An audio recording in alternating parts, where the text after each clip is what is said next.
Budak buang pakaian ke bawah buat netizen geli hati. Baju lagi. Astaghfirullahalazim.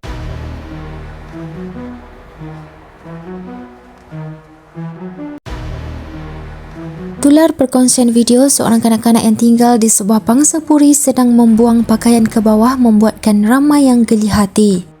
Kejadian itu dirakam oleh jiran yang tinggal di blok bertentangan yang cuba menegur kanak-kanak itu dari terus membuang pakaian ke bawah.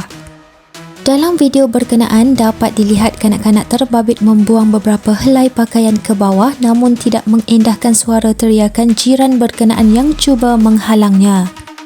Di ruangan komen ada juga yang menceritakan pengalaman yang sama tinggal di rumah tinggi menyebabkan ada anak-anak mereka yang suka membuang barang ke bawah balkoni.